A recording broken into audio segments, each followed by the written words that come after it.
নাগরিক পার্টি আত্মপ্রকাশের পর থেকেই একদল শিক্ষিত, সচেতন এবং নগরভিত্তিক তরুণদের মধ্যে কিছুটা সাড়া ফেললেও নেতৃত্ব নিয়ে মতানৈক্য ও বিভাজনের কারণে দলের ভিত নড়বড়ে হয়ে পড়েছে।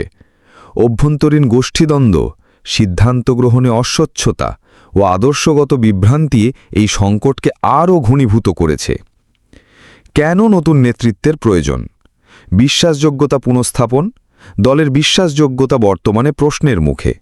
নতুন গ্রহণযোগ্য নেতৃত্ব এই সংকট নিরসনে সহায়ক হতে পারে। দলীয় ঐক্য রক্ষা। বিভক্ত নেতৃত্ব দলকে দুই বা ততোধিক অংশে বিভক্ত করে ফেলেছে। নতুন নেতৃত্ব ঐক্য ফিরিয়ে আনতে পারে। ভবিষ্যৎ নির্বাচনের প্রস্তুতি। সামনে জাতীয় নির্বাচন থাকায় দলকে সংগঠিত ও নির্বাচনমুখী করতে একটি শক্তিশালী নেতৃত্ব দরকার। নতুন নেতৃত্ব আসতে পারে যাদের মধ্য থেকে? দলের প্রতিষ্ঠাতা সদস্যদের মধ্য থেকে একজন গ্রহণযোগ্য ও নিরপেক্ষ নেতা। তরুণ প্রজন্মের কোনো ক্লিন ইমেজের প্রতিনিধি, যিনি রাজনৈতিকভাবে অনন্য কিন্তু বিতর্কহীন। সমঝোতার ভিত্তিতে গঠিত একটি তত্ত্বাবধায়ক কমিটি, যাদের মধ্যে ঘূর্ণায়মান নেতৃত্ব চালু করা হতে পারে।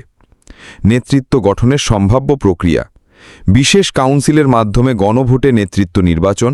জ্যেষ্ঠ নেতাদের মধ্যে আলোচনার মাধ্যমে মতৈক্যে পৌঁছে নেতৃত্ব নির্ধারণ। একটি অন্তর্বর্তীকালীন কমিটি গঠন করে 6 মাসের মধ্যে পূর্ণাঙ্গ নেতৃত্ব নির্বাচনের প্রতিশ্রুতি। চ্যালেঞ্জসমূহ। নেতৃত্ব নির্বাচনের প্রক্রিয়ায় পক্ষপাতিত্ব বা অনিয়মের অভিযোগ উঠতে পারে। বিভক্ত 2 বা ততোধিক অংশের সমন্বয় করা কঠিন হতে পারে।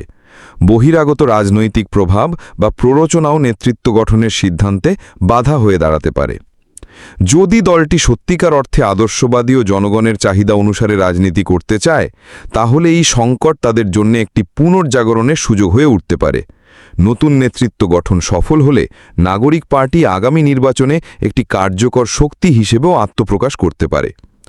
নাগরিক পার্টির ভবিষ্যৎ অনেকটাই নির্ভর করছে তারা কিভাবে নেতৃত্ব গঠনের সংকট থেকে বেরিয়ে আসে তার উপর। একটি গ্রহণযোগ্য, কর্মক্ষম ও দূরদর্শী নেতৃত্বই পারবে এই দলকে আবারও জনগণের আস্থার জায়গায় ফিরিয়ে আনতে।